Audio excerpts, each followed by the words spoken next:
In the mid-19th century, the city of Barcelona, is that how you say Barcelona in Spain? Barcelona, was the most densely populated city in all of Europe. Oh, that's an E. Remember when yeah, as expected, life conditions in old Barcelona were very poor.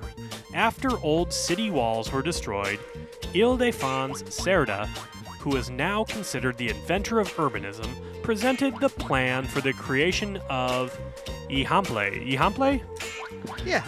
The new district that Barcelona so desperately needed. It now falls on you to make his bold design into a better city for its people. In Barcelona, you will take on the role of builders working on the new expansion of the city. Your main goal is to construct buildings to accommodate the citizens who want to leave the old city, and in the process, you will also build streets, create tram lines, and build public services. You may even decide to explore modernisme, a new architectural and art style that has been gaining popularity among the rich. Today on the board, boys. Barcelona.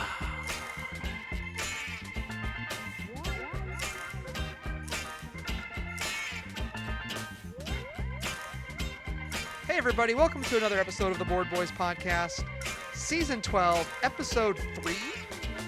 This is, Roberto. Board boy Roberto. There we go. I didn't want to be too offensive with my board boy name. All right. This is your board boy, Esteban. Yeah. TK. And this is your board boy, Boinker Tomas. McDoinker, a.k.a. Big Boy, a.k.a. Los Dos, a.k.a. A Hample. Yeah. So I knew nothing really about the city, but now that I'm looking at pictures of this, of Barcelona, like the box cover looks just like it, and like there's the Barcelona used to just be a fortress. Yeah. And like there's the fortress, and then there's this whole E.V.A. district around there. And it says it is one of the most comfortable areas to stay in Barcelona, mainly because there's always a restaurant, shop, supermarket, or bar.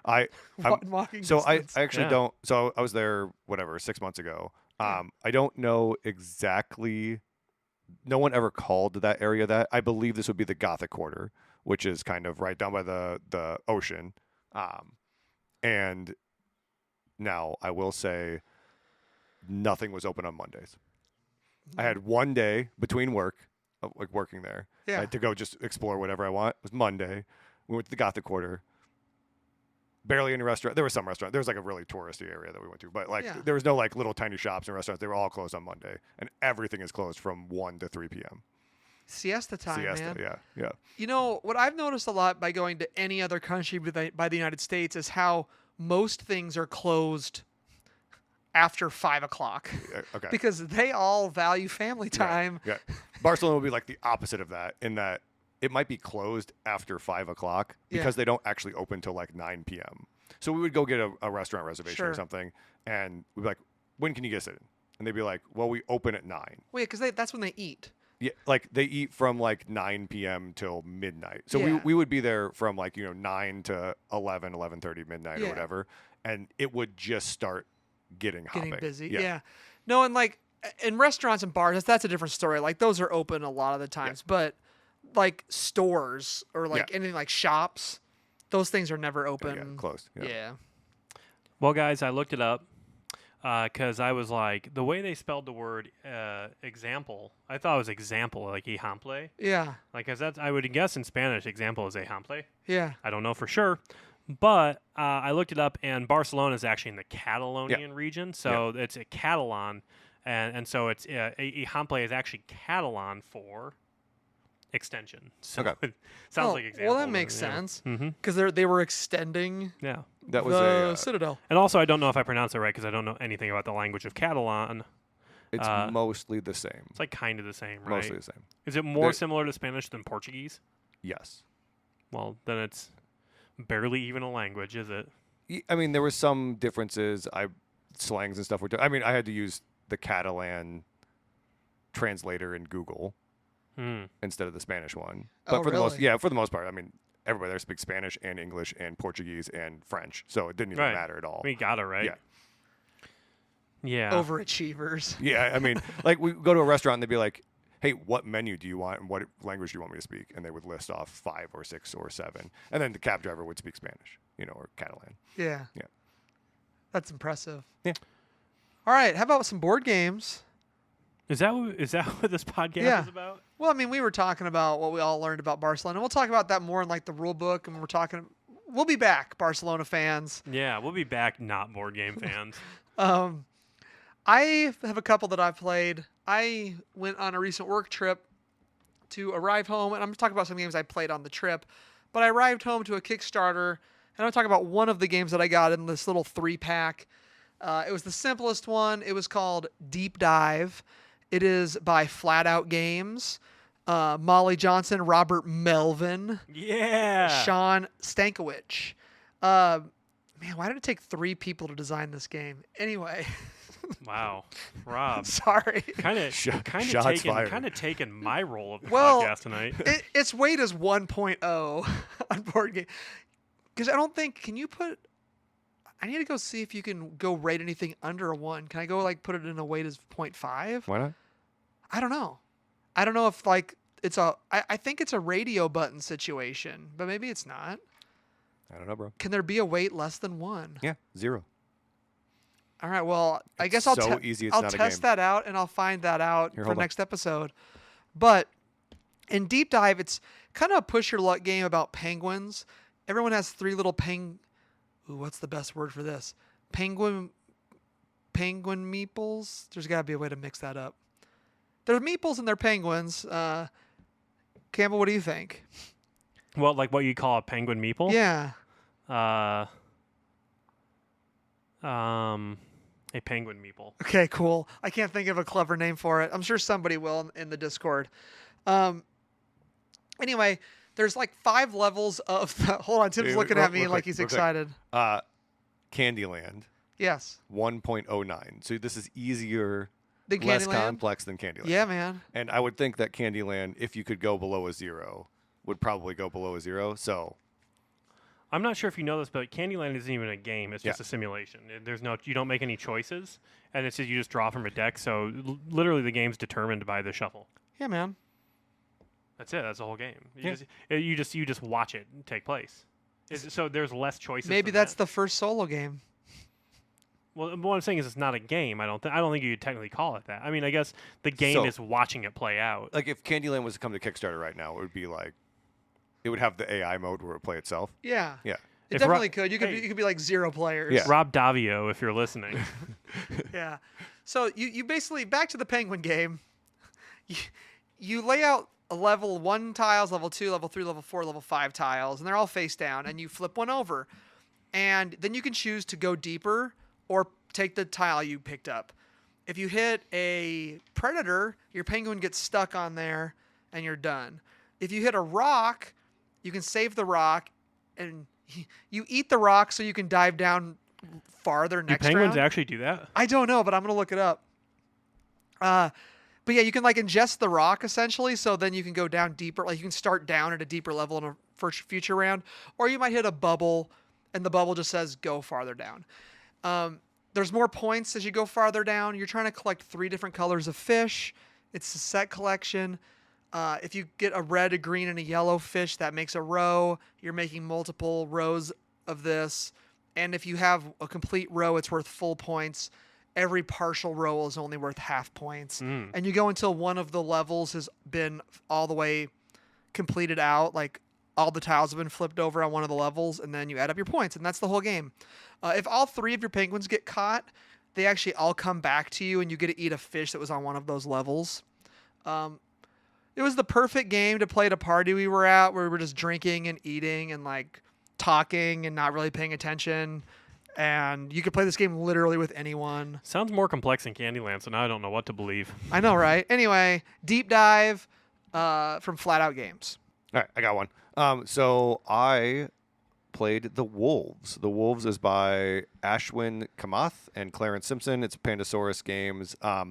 It is basically an area control game where you're playing with alpha wolves and pack wolves on a Alpha board. Alpha Wolves and Chads and Melvins. Chads and Melvins, yeah. So when Yeah. your Chads can eat Melvins, so you're basically vying for control of, depending on the number of players, different area tiles that all have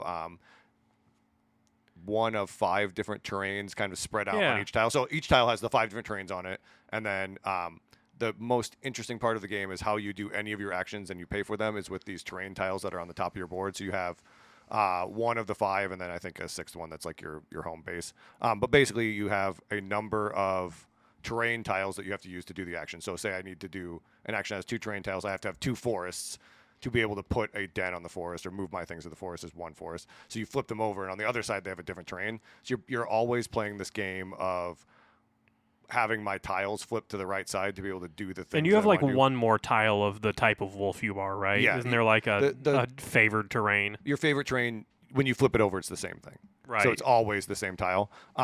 And you can you basically eat other wolves and kind of some other stuff that goes on. You eat NPC wolves and things like that.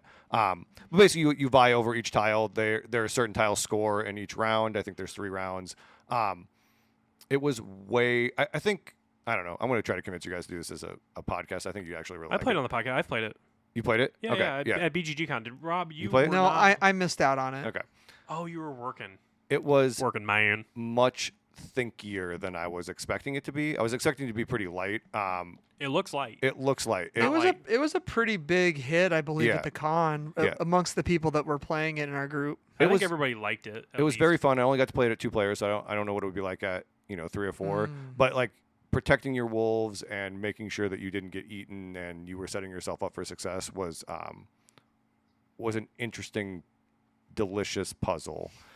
And Yeah, delicious puzzle. Yeah, like- another BGG-Con throwback. yeah, so I think we'll do it on the podcast, but I would check it out. I really liked it. I thought it was very fun. It was quite cool. Cool.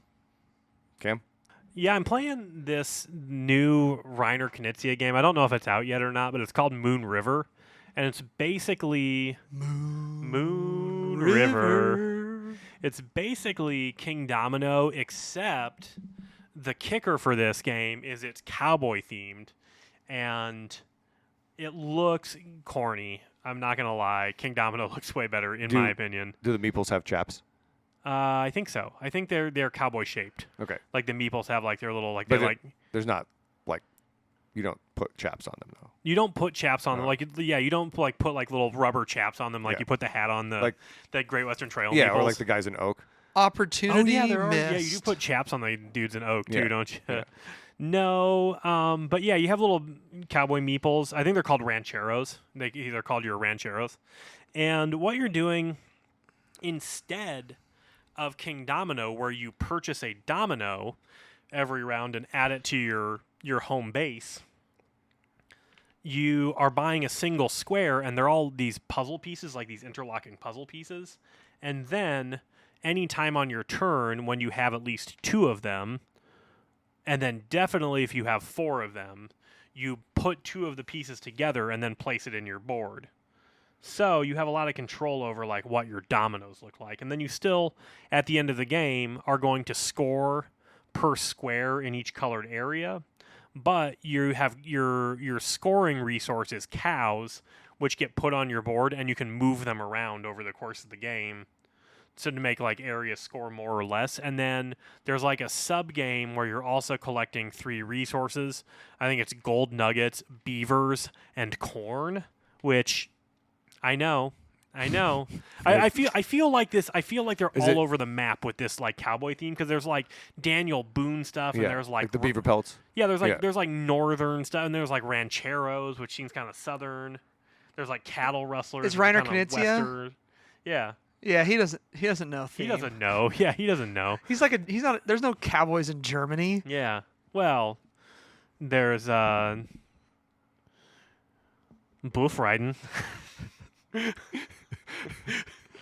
Like, I wish everybody could have seen the look on your face when you're trying to think of Think that. of the Yeah. German word for cowboys. Like, I could see the hamster just crunching away, like on a little computer in your brain. Trying But to would think you, of that.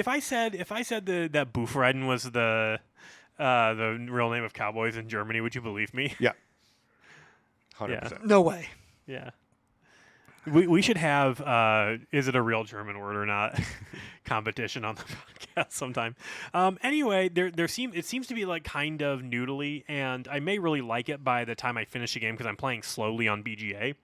I think there's a lot of good ideas, but ultimately I think I'm going to feel like it's a little too much for King Domino. Like I think he's packing some cool ideas into something like a container that's not big enough to hold his ideas on this one. You get Cowmine?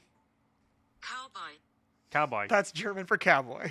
Yeah, man. You just say it with a German accent. Yeah, that's so funny. Well, are you done talking about your Reiner? That's Moon River. All right, I want to jump in. This segues perfectly to my brother. My Reiner Knizia double feature that I played in Seattle. Can we talk about Wandering Tower too? Is that also him? Have we ever talked about it on the podcast? No, that's the Bros. Oh, that's Wolfgang Kramer and Amadeus Mozart. Yeah, those two. Anyway, I played Raw, the Pharaoh edition that was recently on Kickstarter. It's an older game from 1999. It's designed by Reiner Knizia. This has got some Ian O'Toole art. And 25th Century Games did this version. It's been out of print for a long time. I don't know if you ever played Raw. I played it one time before and I kind of forgot about it. Raw is fun. It is just a push your luck auction, get all the cool Egypt tiles game. So fun. And I love auctioning. Yeah. And you can go get it the regular edition. I think you can get the Pharaoh edition from their website. You basically play 3 rounds. The game can play up to 5 people. And on your turn, it's simple. You do one of 3 things. You take a tile out of the bag and add it to the row of offer tiles, or you decide I'm going to start a bid for that row of offer tiles, or I'm going to use one of my special God power tiles. Basically, you give up the God tile and you get to take a tile from the row. That doesn't happen very often. It's mostly start an auction or go. And the whole thing is if the row fills up, an auction is forced. There's also these raw tiles you draw out of the bag that will also force an auction. And it's really cool. On top of the tiles, if you win a bid, your bidding tile, you have 3 bid tiles, so every round you can win up to 3 bids. Your bid tile goes up and is part of the next auction. And then you take the tile that was up there and you put it face down on your board. I think I'm going to buy this game. Wow. Because it plays pretty quick, it's super easy to teach, and the new version looks beautiful. And yeah, I'm really pumped about a game that is 1999. How old is that now? 24 years old? Yeah. Yeah. Raw is a good one. And you get to chant Raw. Oh, do you? Well, it's in the rules when you take in this game, there's a huge ass wooden Raw statue, and when you call for the auction, you go Raw, and you take it and you get to pound the statue down. But then later on, if the push your luck part of it is if you're you can be I'm not going to do this auction, not do this one, and take the last auction, or you could have all 3 of your tiles left and take the last 3 auctions, and then just try to keep pulling tiles out of the bag and not bust essentially. But every time you pull this raw tile, this little boat goes down the river, and if it hits the end, you just can't auction anymore. So when it's down to that last person, at least when I played this before, the guy's you just chant raw on that last person. So you're trying to will them to draw the raw. This is when you played it back in 1999. Yeah. So it's raw. Did you play it in 1999? No, it would have been. This was at Joe Brown's house at a game day. Did you play it in 2000? No, it would have been probably 7 or 8 years ago, I think. Oh, so way after the Prince song. Yes. Okay. Anyway, sorry, I got really excited about it. I don't know, I've only played the game twice, but I really like it, and I think looks cool. You want to hear something interesting before you start this next game? Yeah. Aaron Schlumbaum, I was playing Root with him last night, and he said, I'm having a Reiner Knizia double feature tomorrow. I'm going to play Ra and Vadis, right? Yeah. And that's what the second Reiner game you're going to talk about tonight. Did he really say he was doing that? He was honest to God, hand on my heart. Sue me if I go too fast. That's kind of weird. Yeah. Anyway, I said Rob just did too. Zoo Vadis is by Reiner Knizia. Artist is Kwanchai Moria.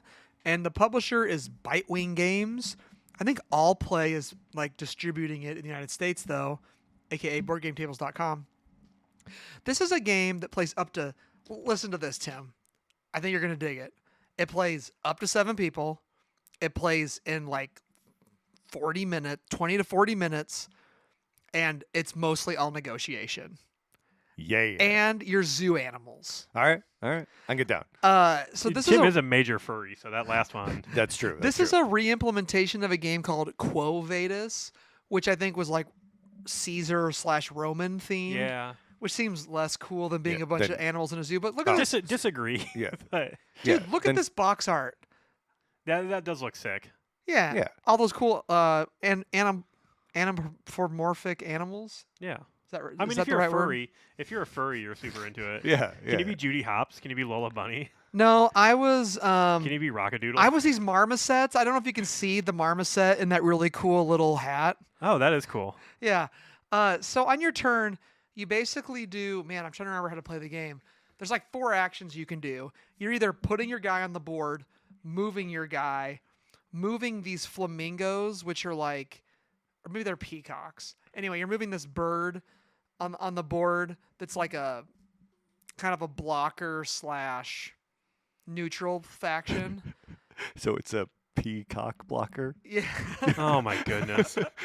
Excellent. All right. You have to edit that one out. And All right. And I forget what the 4th thing is, but essentially there's only so many spaces in each zone.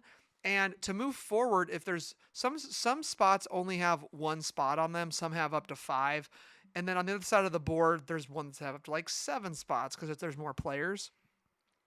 But you basically play the game, and as you're moving your animals along the board, you're going to be picking up these coins that are worth points, and you keep those secret behind your board. And then the game ends once so many of these slots at the end of the board, you get your animals to fill those up. Here's the kicker. If you don't get an animal to the end, you can't score or win the game. And I almost didn't get to score in the game because of that fact. He's got a bunch of games that kind of do that, right? Yeah. Okay.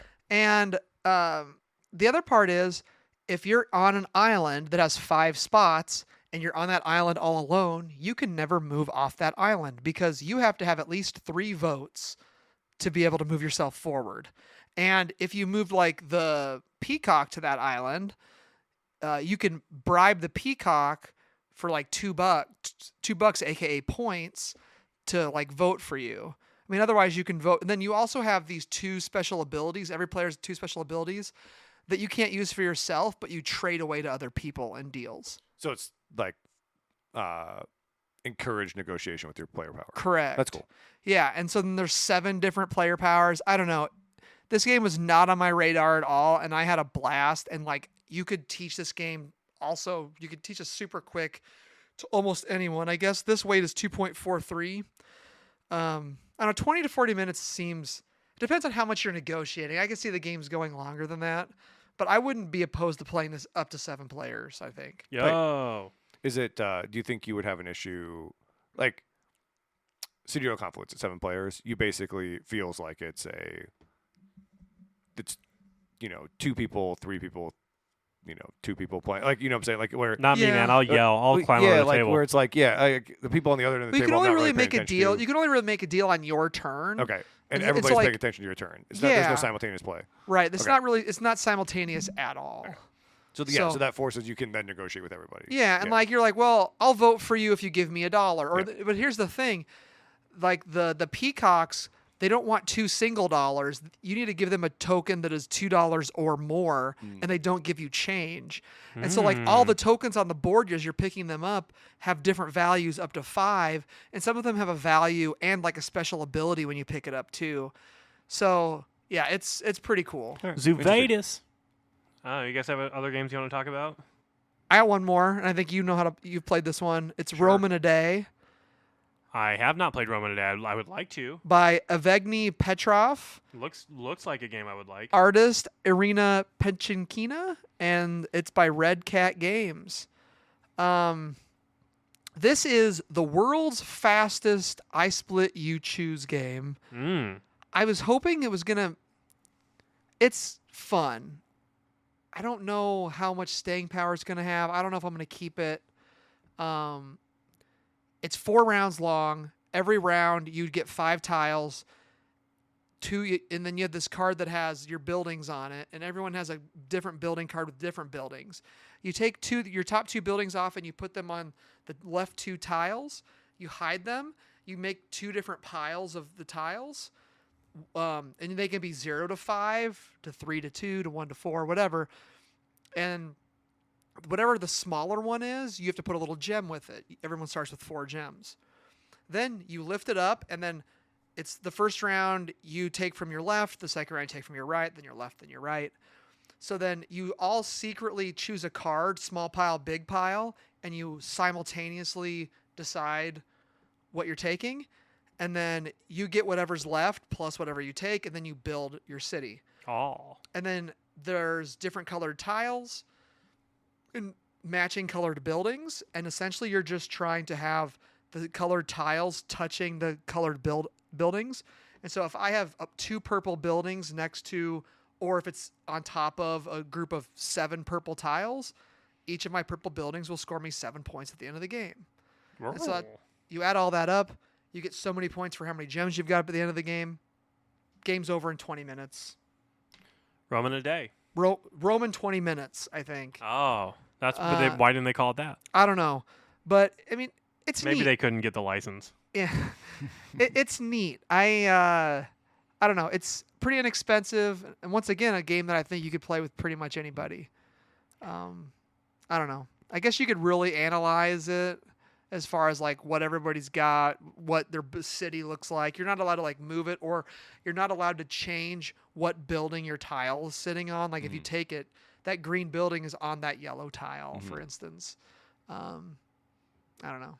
I feel like the choices are pretty much usually, not that there isn't any choice, but they're pretty clear cut in general. I don't know. Oh, hey, you know what game I'm playing that's fun? Can we do one more? Yeah, do it. This is also BGA. Daniel Northway I think Northway is his last name at Dungeons Gate. Cool Dan. You know Daniel? Probably. He does evenings there.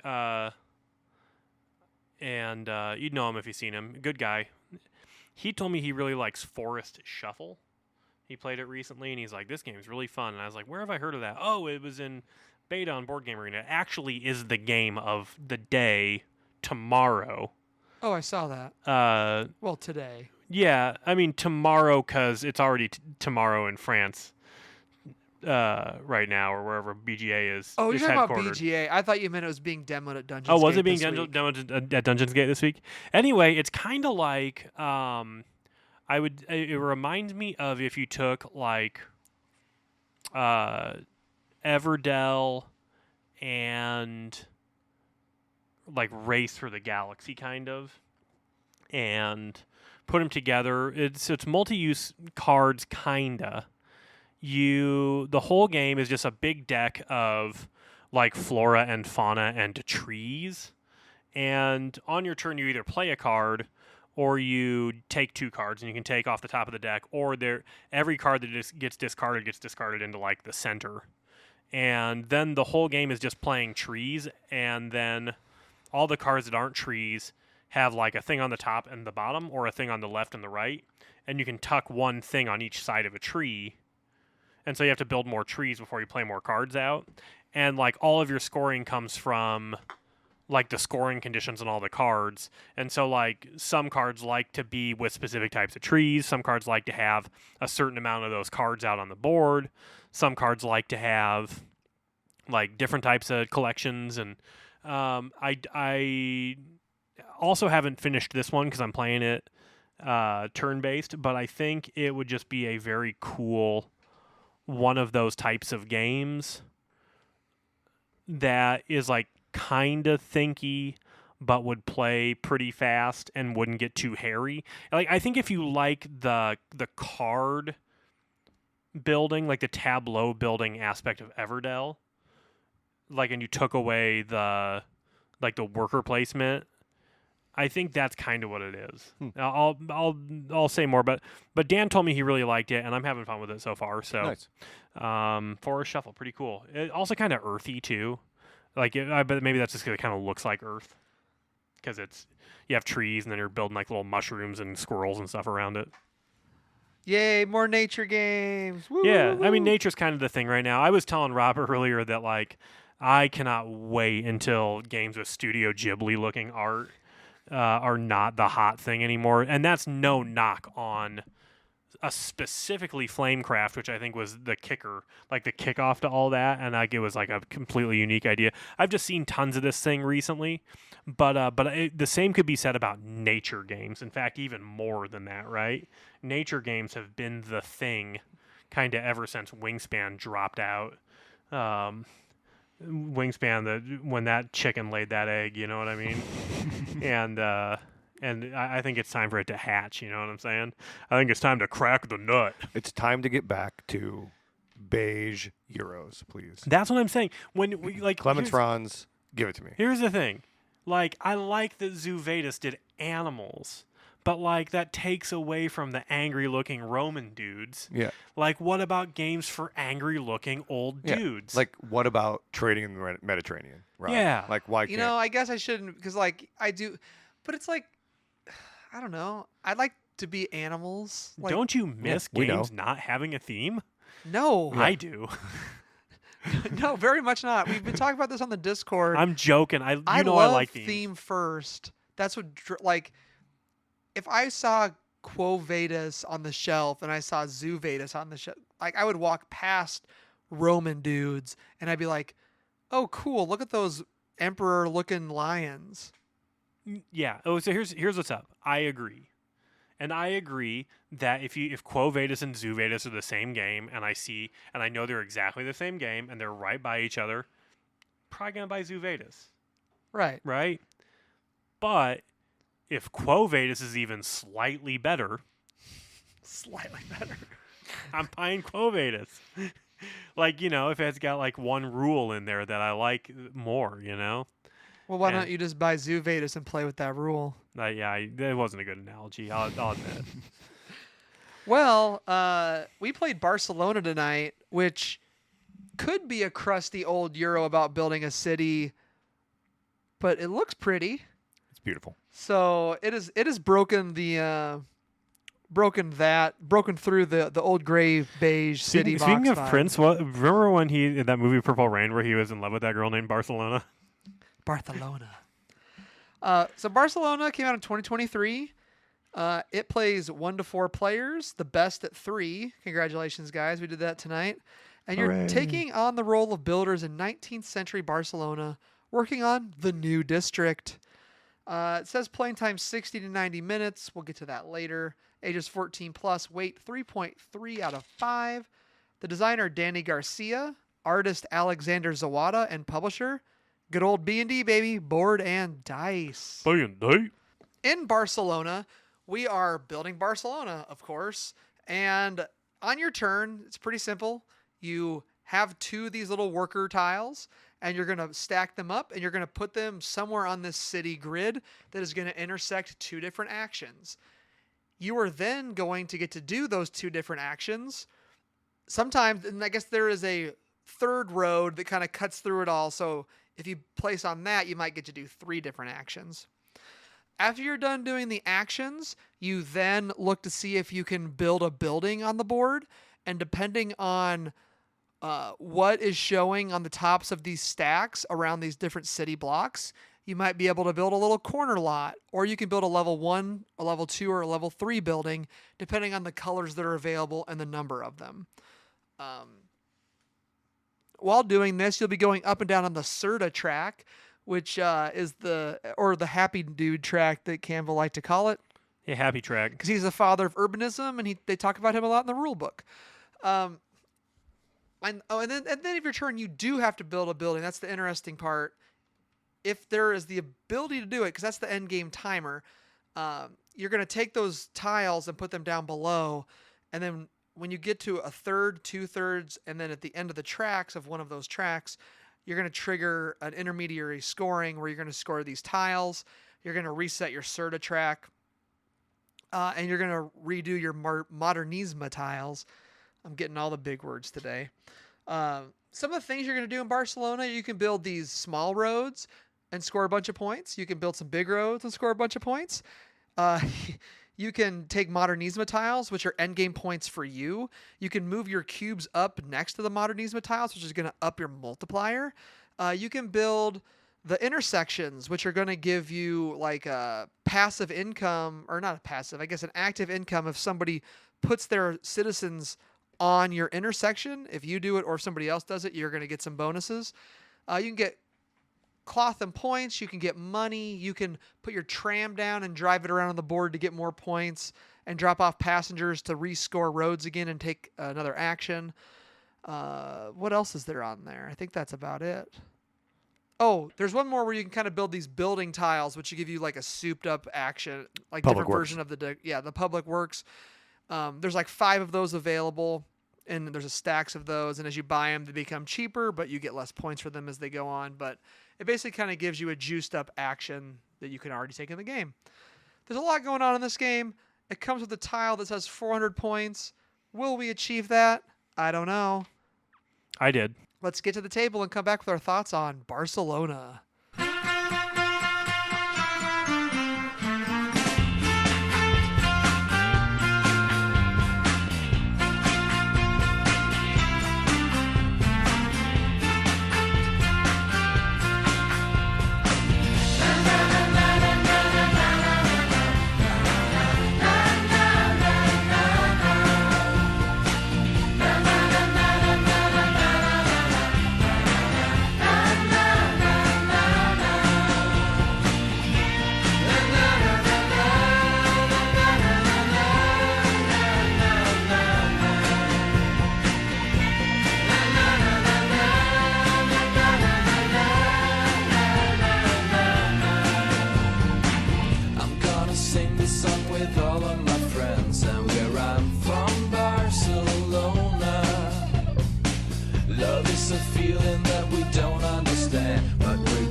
Thoughts on Barcelona. Timbo, what do you think? Yeah, so this one, I think I say it a lot. I don't pay that much attention to the like new stuff that comes out. This one did catch my attention, which I think means a lot for it. Is it because you have been to Barcelona? Is that the reason? Like maybe a little bit, and the double action kind of combo wombo thing I thought was pretty interesting. So my instant reaction was, hey, this is something I should check out, which is usually pretty good for a game that we play. I don't usually do that. Yeah, and I noticed it was on your radar, Yeah. so I was like, ooh. Yeah. It was on a lot of people's radar for sure, locally. yeah. Dungeons Gate has sold a lot of copies of Barcelona so far, I think. Barcy. But for me, originally when I had seen them kind of say, hey, this game's coming out, I was like, that's a board and dice game that doesn't begin with a T. I'm not interested. Yeah, boo. Like, to be honest, it was kind of I wasn't that excited about it, and I didn't really... This is a first-time designer too, right? I don't know. I think it is.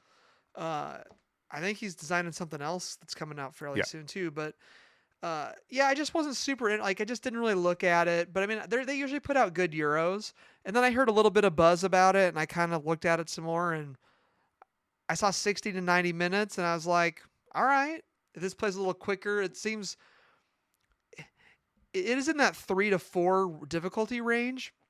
But I don't think it's that difficult to play, Yep. even though there's lots of stuff you can do. But we'll get to that later too. Cam? Well, I just heard that people were wanting to play it. So I was jazzed just by virtue of everybody else being jazzed. My initial impression of the game when I started learning it was that it was going to take a long time to play. And it very much did the first time. And so that didn't disappoint me. Stay tuned for the rest of the thoughts. I had a lot of fun. All right, let's hit up those pros to start. For me, I mean, I'm just going to jump right in. It looks really nice. The production's good. I wish the the player boards might be dual layered. There's a lot of stuff on your player boards. Yeah. Sorry, that's You want some of those I know we're talking about DLPBs? pros. Yeah. Yeah. But as far as like everything's pretty, the rule book is very solid as far as like learning the game. And I really, really love the fact that they sprinkle in like factual things about Barcelona. It's like one of my number one. I know some people hate like fluff text and rule books. I love it when they put a little bubble there and are like, hey, this rule is because of this reason, like thematically. Like the Snapple cap we were talking about Yeah, earlier. for one, it helps me tie the theme to the mechanisms. Two, it helps me remember the rules better. Like, I remember some rules, like in Dungeon Lords, for instance, that are really random and like off the cuff because there's a thematic reason for them, even though they're like a little niggly rule that most people might forget. So I really appreciated the rule book and the thematic tie to it. Kind of like a callback to Atiwa that did like the same thing, right? Yeah. Yep. Yeah, where like bats can't be in a burned out house because it would cook the bat and people would eat the bat and then you wouldn't have the bat anymore or something like that. Something like that, Campbell. So I think for me, my favorite part of the game is the citizen placement, the worker placement, where you put them on the intersections and how they interact with, I don't know, the game timer. That blows my mind. Yeah, Let's so- talk about that for a little bit. All right, so you have 2 citizens. They come in 3 colors, green, red, blue, and you place them in a stack, and wherever you place them, you do those 2 actions. Then at the end of your turn, you have to build a building. Whether you if you place a stack, it doesn't have to be the stack that you place. It could be anywhere on the board. And depending on what citizens you use and what color, you can build a different level building. And that level 1, level 2, 3, level 3, you score points, you get some other stuff from them. Then they drop down to a track at the bottom, which divides the board into thirds. And as you place, say I place a bunch of red citizens on the board, and the red hits a certain spot, then you do a third of the game scoring, and you continue to place. Then you do, the next color that hits, whether it's red or blue or green, hits the next track you score 2/3 away, and then the final one will be the end of the game. And it's an interesting balance between, like, you can run to a scoring pretty quickly. You can force that to happen. Rob tonight forced the end of the game by making sure that he built with I think it was a red citizen, right? It was a blue one. Blue one. So making sure that he built with the blue one. Then on top of that, you score the number of points that are like the least amount that's visible on the board. So you can also manipulate the buildings that you make to place workers on there to make sure that you score them, more points this round than the other people did, and then kind of push that track forward. It's quite interesting. And yeah, and the crazy thing is, it's one of those where the timer is based on the players. Yeah. And it's very much like Great Western Trail in that fact too. I think is like, and I struggle with this as like I struggle with Great Western Trail about having to like run through and do things. In this one, if you're not, especially towards the middle to the end of the game, if you're not trying to build with every single one of your worker placement spots, you're missing out on considerable points. yeah, because But every time you're doing that, you're adding 2 to 3 more workers down below, just getting the end of the game to happen faster. Whereas like if you all kind of had a Cold War situation where like nobody really wanted the game to progress, you could really juice your score up and just try to do all kinds of different stuff and not build as often. But which might be a little bit hard, like because I don't know. you're forced to build. So if there is something floating around on the eventually, board, but there were plenty of times where I could have placed somewhere and not built. Right. Like tons of times. But sometimes it's like, okay, I don't exactly want to do those 2 actions, but building is going to let me do this and move up on the Sagrada track to take one of those tiles or get that bump on the Serta track that I wanted or get all those points, Yeah, because like the middle one is somewhere between like probably 8 to 10 points, 6 to 8, 10 points, something like that. And then the last third is 10 to 20 points. So if you're not building the last 2/3 of the game, you're missing out on probably 30, 40, 50 points across the whole game. Possibly, yes. Which I did a fantastic job of tonight. I just love that there's so many things to do in this game. Yep. You can build roads, which gives you points. And when you cover things up with your roads, you get the stuff. You can build the intersections, And when you build the intersection, you get whatever's adjacent to the intersection you built. And then later on, you get an income when somebody places on your intersection. You can build those public works buildings and just get points and juice things up. If you're an end game point person, you can take those Modernismo tiles and then pushing up those multipliers. I mean, if you're a person that likes end game points or future thinking points, I think you really love this game because you can score 40, 50 points on these tiles. I think almost every one of the intermediate scorings, you could score like up to 40 points. Yeah. So and at the end of the game, you could score like on one of mine. I think I scored 50 points on that one Modernismo tile Really? that I had. Yeah, the one with the discs. Because I had five of them out. Yeah. And so when you place the Modernismo tiles on your board, there's 5 spots you can put them in. They each have varying costs, and they have a multiplier that they start on at, depending on. I think it goes like 1 to 3. I think the multipliers all start at 1, don't they? No, because on the end it's definitely 2. No, it's Okay. like 1 2 1 2 1 3 2 3 2 4. Yeah, something like that. And then you can take an action to flick to push them up. Well, the tops are always like 2, 3, or 4. 2, 3, or 4. So basically, you go from like a 1 times multiplier to a 2 times multiplier, or you can go from a 2 times to a 4 times, which can get you a big boost. They are you gotta much more play expensive. a lot for them. Like this is, I think. Well, I actually kind of want to come back to this in the cons section, but yeah, there you have a lot of options with what you're doing there, which is cool, and like they can kind of coincide with work you're already doing in the game, so which is nice. I like the cobblestone action. There's like kind of this sideboard where you can take the cobblestone and it's kind of like you just place it on there and you get a thing, but then you're also uncovering things on your board. Same way with the tram action. You can drive your tram around and then drop passengers off, and that's going to activate the action that's in that row and rescore the points there. And I like the fact that you score points like every road.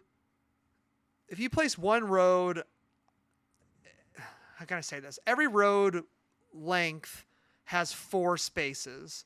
And so for the single lane roads, if you build one, you get 1 point per road that it's touching. And it doesn't matter if it's yours or somebody else's. So if somebody else builds 3 of them and you build the 4th one, you just get 4 points. Mm-hmm. But if you build all 4 of them and nobody else touches it, then you scored 1 + 2 + 3 + 4 points.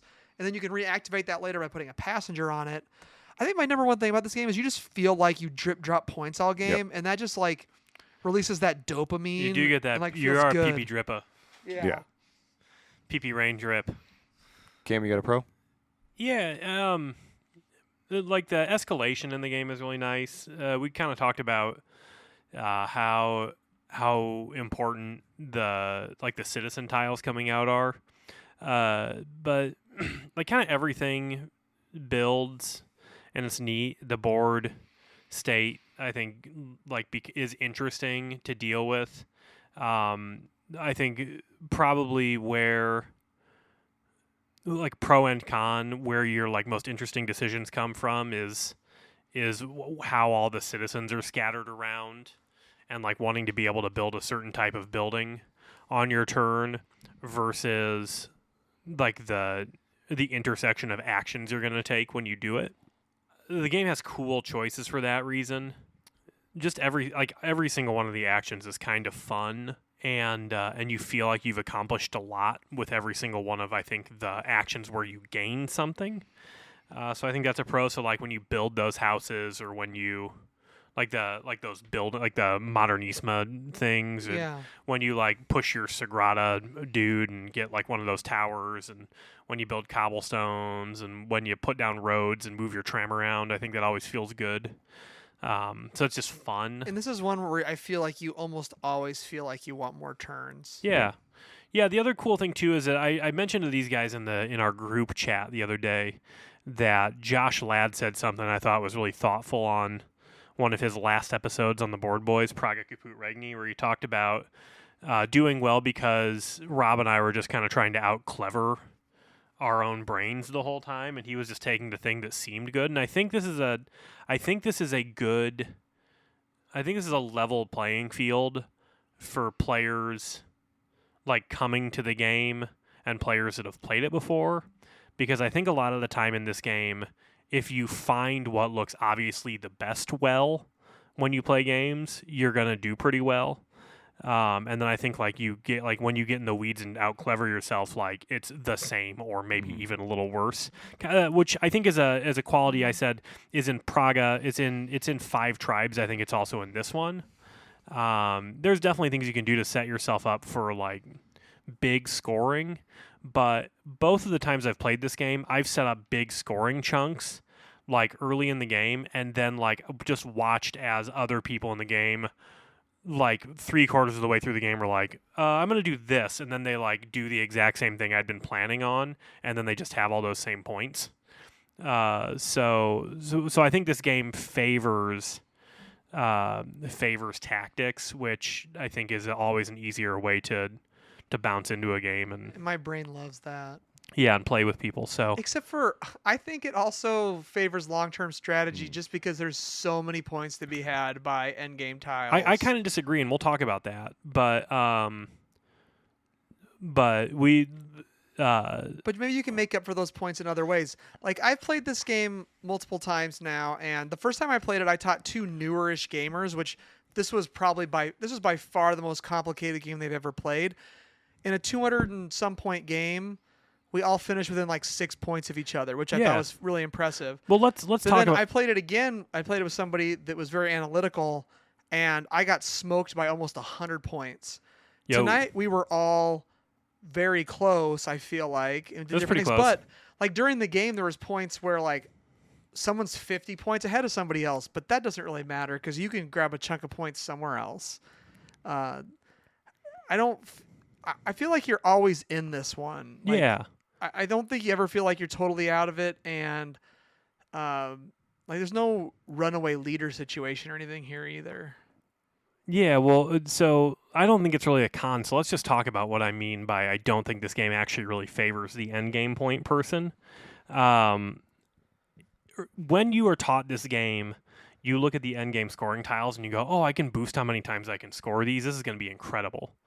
The fact is you just don't have a lot of time in the game, and most of the endgame scoring tiles are based off of like one repeated action a bunch of times. So to score 3 of them at their max would take you like the entire game, and you still have to contend with like only taking those 3 specific actions the whole time. For example, I had 3 endgame scoring tiles, which I boosted. And one of them I did completely, which was my highest scoring one. I got a 4x on it, right? And I did it 6 times. I grabbed that tile in like the first couple rounds of the game, and I worked on it all game long. I also grabbed a couple others. And I said, I think I have time to do these, and I ran out of time. I couldn't do them. I didn't really max anything else, and so I scored as many points as possible on my best one, and then I scored like a couple points with the other ones. Rob had 0 of those tiles until like the 3rd round of the game, and he just grabbed like 3 of them and got like equally the same amount of points as me, which I'm not saying is a bad thing in the game. I'm just saying like there's no entry barrier on endgame scoring. You can immediately go to the highest one. Like when you get an endgame scoring tile, you can pluck it at any time in the game. And so it actually, like, again, this game I think benefits tactical play because you just wait till the time you can lay it up and you go, oh, I actually built a bunch of roads. So now I'm doing it. Like there's no really benefit to planning in this game that can't just be timed out. Like you have to build towards everything else. Like if I see something come up and it's like points for all my roads, it's like, oh, I don't have any time to build roads. But you can always, like, when something flips up, go immediately take the tile that lets you take an endgame scoring thing. And again, I'm not saying this is not a criticism of the game. I'm just saying that like the whole thing is very tactical because the gate is always wide open to endgame scoring, whereas you have to build up those things over the course of the game. Does that make sense? Yeah, I get that, but they're still important. Like I scored a fifth of my points. No, from I that think one they're tile. very important, but I think they're tactical. Like Yeah. I don't think you have to plan that at the beginning of the game. Except for the 3 that are out on the board that you can see that don't change that we all score. No, and that is because the strategy. if you of the game, if you long term plan those, I mean, you could score like 120 Mhm. points total out of all 3 of those. You can do that, but then the other thing too is, and again, this is why I think this game favors tactics over long term strategy. Is in order to do well at those, you have to be really high up on the Serta track. And generally speaking, if you're high on that track, you have sacrificed more building points and other aspects of the thing because you have to keep doing things that push that Serta track. Which is there's an action that pushes it. There's like if you like what would be really nice. Like there are times I think when you could look at the board and go, oh, this one's really set up for me to like plan all 3 of these out because all 3 of these actions are also actions that push the Serta track. But like, I think it's always worth it to go for these. But again, I don't think the benefit of planning for these outweighs the tactical, like, oh, this is the best building for me to build right now. Yeah. No, and what I think is great is I think it's really hard / impossible to score well and do well in all the facets of the game. Yeah. Because at the end, like, I wasn't sure who was really going to win. I knew we had, like, a lot of us have had a lot of points in different places. But it's like no one scored buku from every single scenario. Like, there were times where I'm like, I get 40, and Cam's like, I get 4. And there were times when Cam said, I get 35, and I'm like, I get 0. Like, just... It all kind of balances out because you can only go hard in so many different things, right? Well, you do want to go hard in things, and I think that's part of playing a Euro game. But the board's in constant flux. Situations will rise up where you can get like way more points for doing something. A round will end like in just a couple of turns. Like if I play a blue guy on the top and Tim plays a blue guy on the top and you play a blue guy on the top, we could have like that's half of a round that could be just ended in 3 turns. And then if they're picking up another blue one, right? So again, this is not a criticism of the game at all. I really think it's a fun game, but I do think this one's skewed way more towards making the best decision for you at the time, which is awesome because I think a lot of Euros are skewed more towards planning like your end game scoring like from the first turn of the game, like Teotihuacan. Like I always like look like, oh, what technologies are out there and what are the top 3 tracks and like which 2 am I going to try to push to the top of and be working on all game to score the max from them. And yeah, I mean you could kind of look at. So my other big pro for the game is they come with action tiles that you can randomize the board. The board has some printed on ones, and like I've played that a couple times. Tonight's the first night I played by mixing them up. I think it was time to do that. Mm-hmm. Yeah, and I'll do that from now on. But having some games where some actions don't intersect and some actions where they do, and the big one was just having that diagonal one be something different than printed on the board. It's move your tram, which is really good. Yeah, and tonight it was 3 points in a cloth, which is an action I see taken very rarely.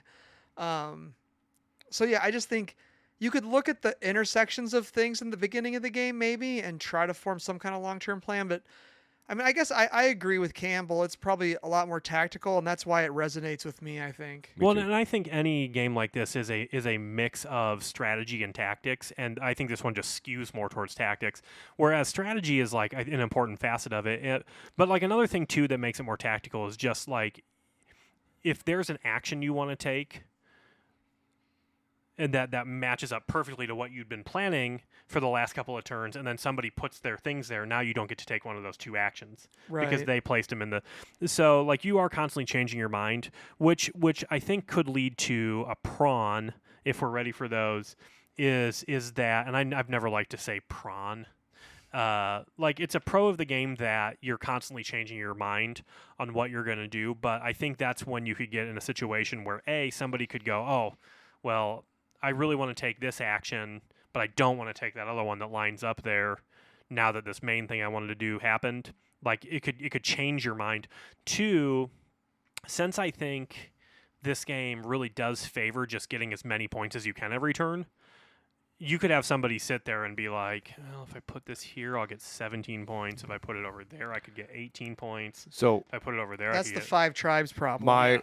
My biggest. I don't think actually the points is where I waffle enough. It's more along the lines. Okay, I want to take these 2 actions, and I need to have enough resources coming in and out to like make that happen. Yeah. And that's where I like The resources are really tight. In right. this Yeah, game. and Well, like and on top of that, you're balancing that and will this allow me to build where I want to build or want to Yeah. like Yeah. that's the hardest part for me is like, okay, do I build a building this time or do I do the 2 actions I really want to do? That's why it's nice when the building you want to build is already there on the board. Yeah. Which happens like maybe 1 time per person per game.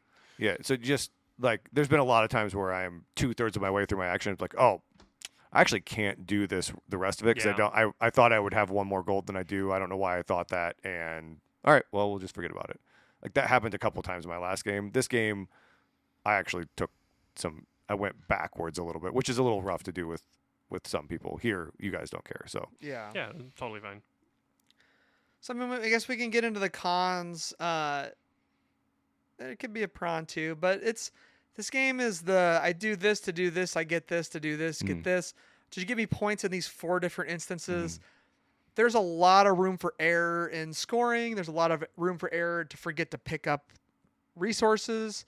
can you fit them? Can you not fit them? What time could Yeah. I fit them? When do I? Yeah. Although I do like the fact that you share the cobblestone, like as the cobblestone action lets you put them out there, you're opening more room up for resources, Yep. which is cool. So I think that's neat. I couldn't imagine doing the game with only 4 slots available for resources. I You would thi- waste a lot. Yeah, I think you would. Like, I think realistically, though, I don't know that I've ever had more than 5 or 6 total resources at a time. So I don't know that you need to really go ham on opening those up. But It a couple just depends. spots is always. Yeah. I think you have to probably do a couple times, but yeah, it's just a lot to remember or miss this or miss that kind of a thing. Yeah, missing points is probably the main con of the game. Like, I am for sure that, or I'm not for sure. Like, I'm really not sure whether or not I missed 10 points in the game, which did not make a difference in this game because there was an 11-point deficit between me and Rob. But I think it would make a difference. Some games. Some games, and like it really doesn't matter who wins when you play a game. But if I know some people that would disagree with you. Yeah. I mean, I disagree with me on the surface a lot of the time, but like fundamentally, I'd rather just have a great time playing a game. And when I remember that, I'm a lot more fun to play with. I'm sure, but I just literally had a discussion last night about board games and had 2 people in the discussion say, "If you don't care about winning, why are you playing?"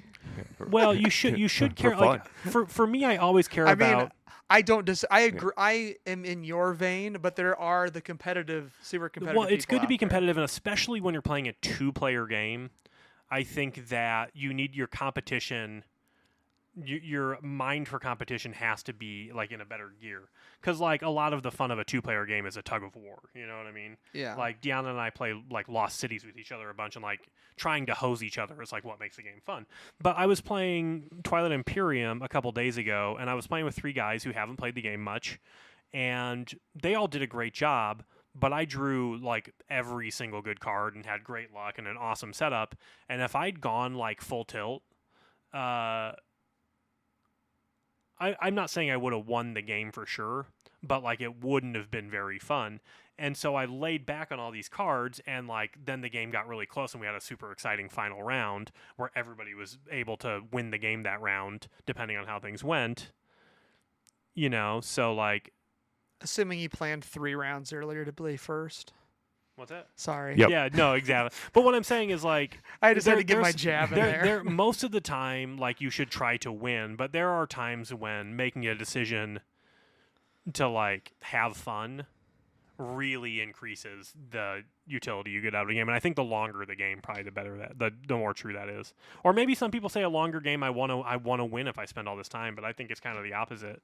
I actually think for me it's been the more games that I get to play, the less I am like really like I like to win all that other stuff, Yeah. but like having fun and doing I don't think those two are correlated But to I me think at all. I think the huge correlation. I think you're absolutely right. This is my philosophy too. Is that a lot of times when you play with somebody who like spends a lot of time waffling or is really competitive, what that tells me is they just don't get to play as many games as they want to. because I think everybody who gets to play as many games as they want to care about winning much, much less. Because it's just like, I just do this all the time. It's a lot of fun, and, who cares? And, like, I want to be able to play fast. I want to be able to play a lot of games. I think the winning, some people are always like that, right? But I think the more games you get to play, if you're playing the amount of games you want to play, it's less. There's probably a correlation. You want to know my secret? Why I waffle? Because I can't even think my one turn out strategically. So I'm in the middle of my turn trying to take it. Like, can't do that. That's why I waffle. How do you string together all those huge TI4 wins though? Straight up luck. You're a savant, dude. You're straight so up good at TI4. straight up luck. You're really good at that game. Yeah, I mean, I think AP is about my only real con with this game. Is like, you can, if you're trying to think this thing out, really go to town. I don't think Rob took any really brutal turns, but I took one extremely brutal turn, and you took a few long ones. Yeah. I think Rob kept it pretty quick. Like, there's been times where it's... Yeah, I mean, the only part is I did not take long to make a decision, but some turns, the turns do take long because you just have to follow all the steps. You get to do 2 or 3 actions, and then you're going to be taking and putting stuff back and scoring points, and maybe taking something to, like, so your turn, even if you went as fast as you could still be kind of a long turn just because there's a lot of steps to it. And my turns are slower in this game just so I don't miss something. Yeah, and that's true because there were lots of times you would be finishing like your second action, and then I wouldn't take a turn. Like, it wouldn't be my turn for a couple more minutes because you do just have to go like, okay, well, did I get all the points for that? Did I get all my resources? Now do I get to place anything on the board? Now do I need to build something? Yeah, it's just basically me mentally going through to make sure I did everything. Yeah, and my waffling in the game is, where do I place my 2 workers? Yeah, no, that's almost like an instant thing for me in this one. Unless someone placed them where I wanted to place them and I didn't notice that. Yeah. But once again, it's like the thing, and it's the delicious puzzle of this game. Oh, delicious. Where do you put those guys? Because what actions do you really want to do, and where do you want to build? Yep. Because that is such a big thing, and like. And then what colors are there? So a lot of those things all integrate into the scoring tiles, which are very important. And then one thing we didn't mention is you can overbuild too. So like if you straight up build a level 3 building somewhere as the first one, you could strand a spot out as possibly like, I was like, oh, I just did that, and now I may never get to do this worker placement spot again unless like we build over here to get rid of this other guy. There were a couple spots that never got used again because they were in a corner. Like stuff on the sides can get. Yeah. So, oh man, the more I talk about it, the more I like it. Yeah. So I have one other thing which kind of piggybacks off my number 1 pro, but I played a 4-player game where the 4th player got 1 turn before the scoring, and that felt bad for them. And then, like, the second scoring, they got 1 less turn, so I was 3rd player. So I the first 2 scorings I pushed to have happen. That sounds like your problem, Tim. I mean, like, it was me doing it to him, and if I was the 4th player, like, I wouldn't like hate it. Yeah, he still did really well. It just like it sucks to only have 1 turn the first third of the game. Yeah. So. I mean, I think you ended it for me. I got 1 less turn the first one, so I mean, I only scored 12 points on that really easy layup gold one, and I could have maybe taken 2 more gold and scored 12 more points. Yeah, like which is fine, and I know it's player driven and stuff, but it feels a little bit bad. So I don't know. Yeah, there's that little meta game of how you place those guys down, and it can be very important which worker you put on top and which one you put on bottom. So. All right, it's final thoughts time here on the Board Boys podcast. We have a 3 Boeing rating scale, 3 being the best, 0 being the worst. A 0 in the world of Barcelona is we let Cam build Barcelona in Sim City, and he decides to just let, I don't know, can like King Kong rage and I don't know what happens in SimCity. I haven't played SimCity since like Nintendo. Does Godzilla show up or like aliens show up in like the Super Nintendo version or something like that? Oh, that's not true. I played SimCity. So I do computer repair on the side, and this guy was having video card problems, and so he had SimCity on there, so I started playing it to test it out. My God, SimCity's complicated now. Yeah. It's not Yeah. just build a R or a C or an I block and then move No, on. Yeah. it was insane. Like so much so that like I couldn't even get into it. Yeah. They didn't even build a house. Yeah. It was just It was nuts. And then all the materials are just at the Home Depot. the 3 boing is, I mean, Barcelona, I think, because Tim Yeah. says Barcelona's a 3 boing You city. got tapas and hanging out at night and drinking and just having a great time. Yeah, man, I want to go to Barcelona now. That's so great. It looks- Barcelona having tapas with hoppers. Yeah, like It looks yeah, so tight, yeah. man. You know what? I'll go first. I really like it. It's going to stay in my collection with the rest of the board and dice games. We'll see if I have a couple more that I need to get to the table to see if they'll stay in the collection. But I think Barcelona's a keeper. I think it's won I'm just guessing. 7. No. You threw up a 5 and a 2. Yeah. I threw up a 2 and a 5. Oh, 20. Oh, 25. No, Two- meaning 2.5. 2.5. Oh, yeah. yeah, it's a 2.5. Yeah. It's got a little too much going on point wise as far as like this or that. I always feel like somebody's missing something. So like, do you ever really have a super accurate game? But I do love the fact, man, when you score a game that's over 200 points and you're in single digits of every other player, the game is Does that doing make it a good game or a bad game? it makes it a good game because the game can also be where you're 100 points behind a player. Yeah. That happened to me once. Yeah, mistakes were made. Cam, Forgot to you build next? buildings. Barcelona, I don't have a whole lot of gripes about it. I think it's a really well made game. It scratches some itches for me that other games don't scratch. I think ultimately my favorite things about it are present in games I like more. I could come back and say that I was wrong about this, but I think for me it's a 2. Boing. But that is personal. I think the game's really well made, especially if you like to be really tactical. So I think if you're a tactical person, yeah. crank up that boing about a half rate. Oh Yeah. yeah. So speaking of, I'm a very tactical person, as you can say. I am I feel tactical like, within is Cam my talking turn. about us like second class citizens? I think so. I think so. No. I just like if you like that kind of thing. Like sometimes I don't love a ton of like As he game says, state change as he before my pushes turn his comes around. classic up, his glasses up on his nose. Yeah, no, but this is the way my brain works, so I If kind of you- like to be able to like finish a turn and go, I think I'll be able, like most of what I'm planning on, I'll be able to do this next turn. Yep. Or like worker placement I like, because it's like, if there's 2 people, then when it's not my turn, I can be like, here's where I want to go, contingency 2. Yep.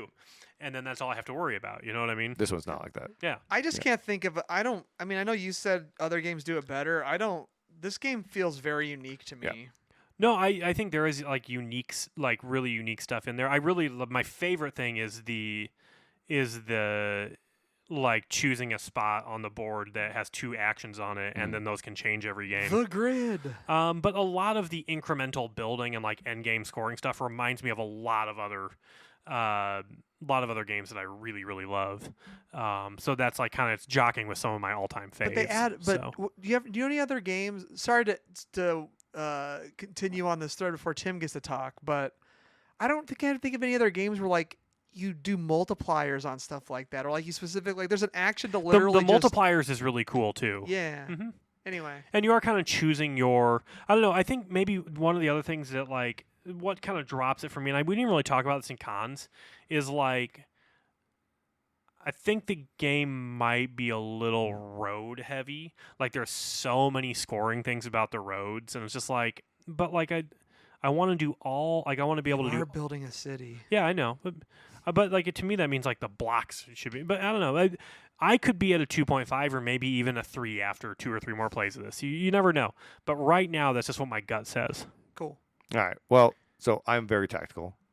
I love this game. I think it's fantastic. It's fun I've not played it at 2 players. It's fun at 1, 3, and 4 players.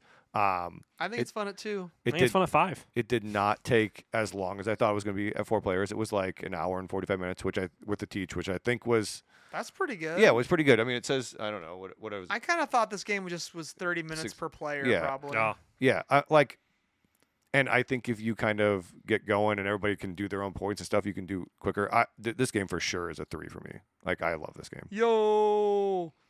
I mean, you're the only one that soloed it. How did you feel about the solo? It has its own rule book. How hard is it to solo? I mean, it's not super hard. I haven't read the rules. It's not super yet, the hardest thing is to, like, the decision tree about where you put some stuff. At the end of the day, like, I'm just like, what gives this bot the most points? And just do it for him. And just do it for him. Like, you know, but for the most part, there's, like, some difficulty you can do. So you can, like, if they get a resource, they get a number of points instead of the resource, and they can always spend resources. Like, it never even matters. So, like, you know, if you're playing on the hardest difficulty, every time they get a resource, every time they get a bump on this thing, they get 4 points instead of whatever it is. Other than that, it's not bad. I would say this is like the max I would want a bot to be.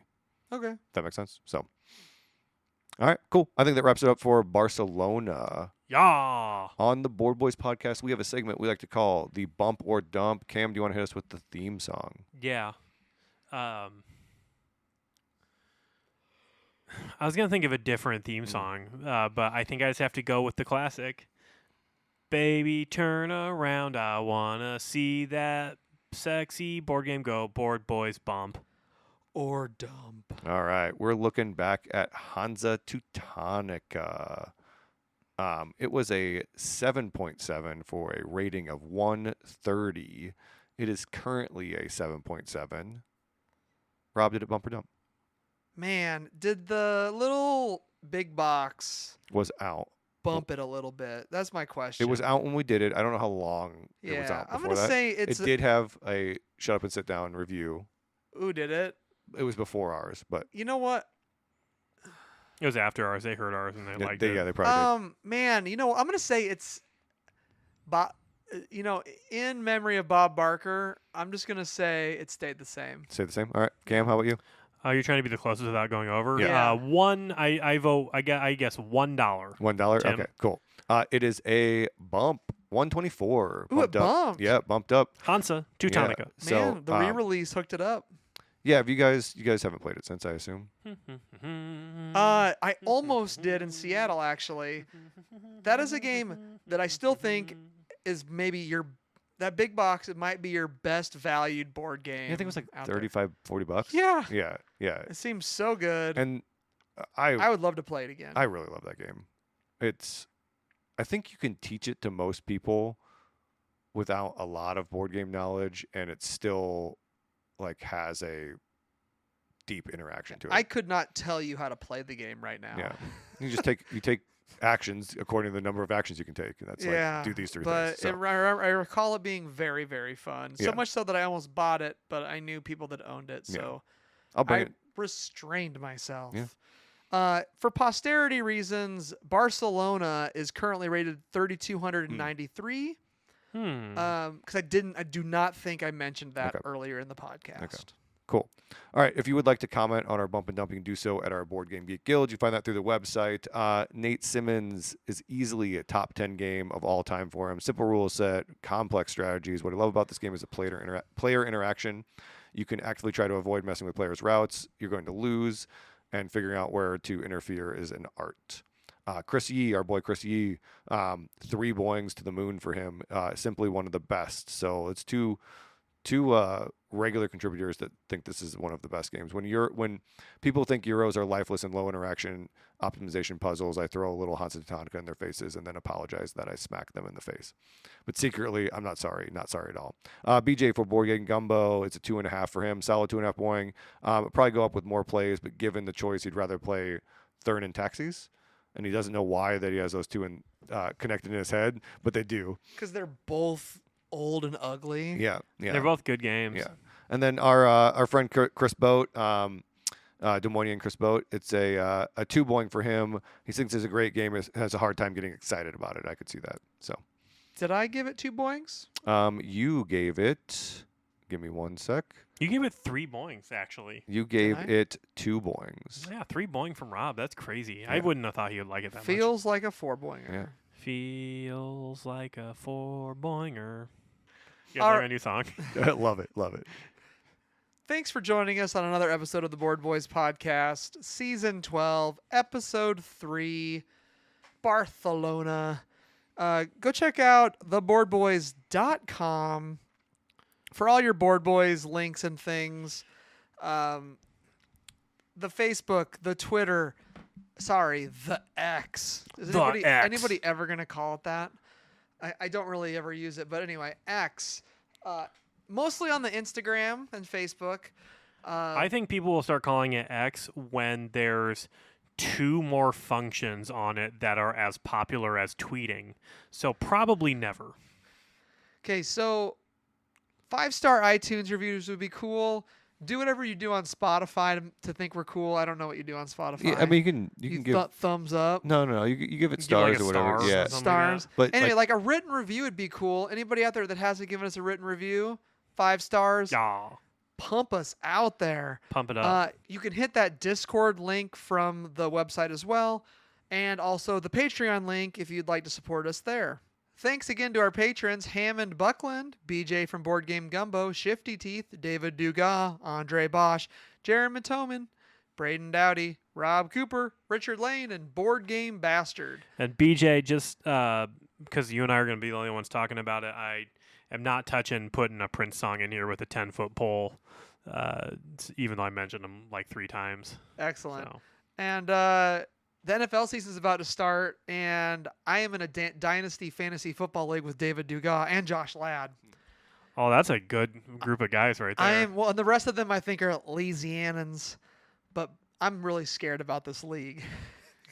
what's the dynasty mean?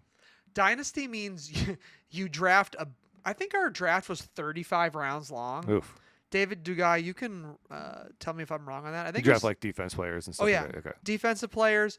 Like our bench is deep. Anyway, we drafted it. That's your team. You keep them forever. Unless you drop them. Every year you get to draft rookies and other players that are not out there. So this is a very future facing, like this league will make you have to wheel and deal and trade, I feel like, which I think I'm going to be bad at. Do you have contracts for the players that you have to fulfill? No, I don't think so. Okay. No. And like you have on like the waivers, I think we have so much money per year we can spend on picking up. Like I think you bid on players like that are on the waiver wire and things like that. So if you hit it hard on the draft, like you maybe hit some diamonds in the rough, you drafted some new players that end up being stars. Yeah, you I mean, could set yourself up for years. That's the thing is trying to hit those rookies, the rookies that are going to shine, right? And like, so my team, like right now, I think I have a couple decent rookies, but they all start, they don't even count towards your roster. Like you can just leave them in like a freeze zone on the side. And then you can bring them in, but you can never put them back. Okay. Yep. Out there. And my team I think is pretty solid, but it's like set up to win this year. Right. Right. Which is probably not the way to draft a dynasty team, but what you gonna do? Yeah. I mean, might not be the equivalent, but you basically have like Tom Brady and Gronk, and like like you have the old men that are gonna. You know be what? around. It Yeah. was funny. The joke in the draft was because this was back when there were talks about Tom Brady potentially still coming out of retirement to play for the Raiders, and I was jokingly going to just pick him up like with my my last draft pick or something, but I did not. Okay. Well, have fun. It'll be fun. Yeah. Well, until next time, we hope you like board games. Yeah, me too.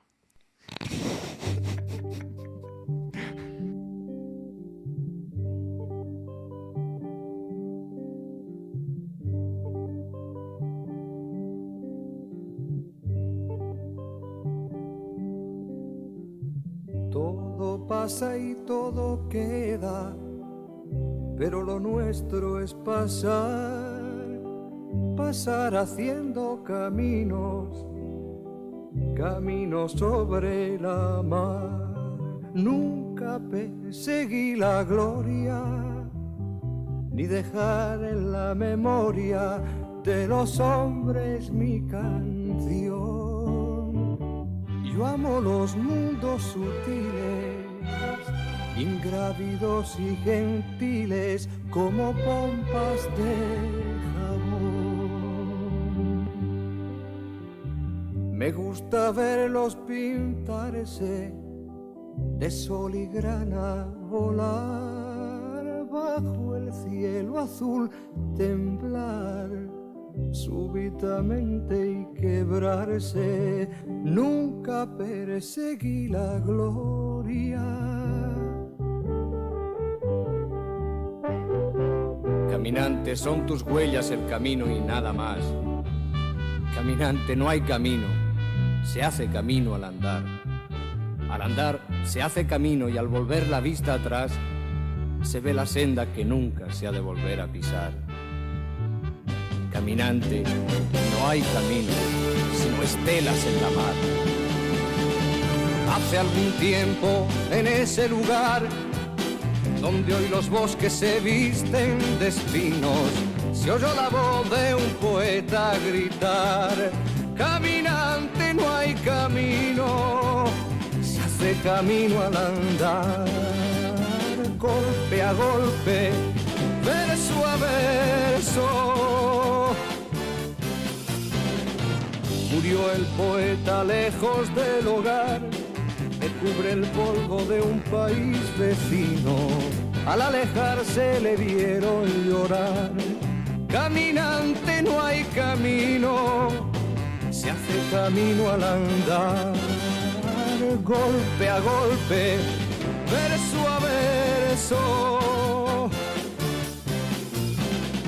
Cuando el jilguero no puede cantar, cuando el poeta es un peregrino, cuando de nada nos sirve rezar.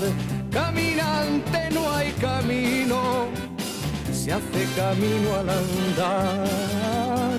Golpe a golpe, verso a verso, golpe a golpe, verso a verso, golpe a golpe.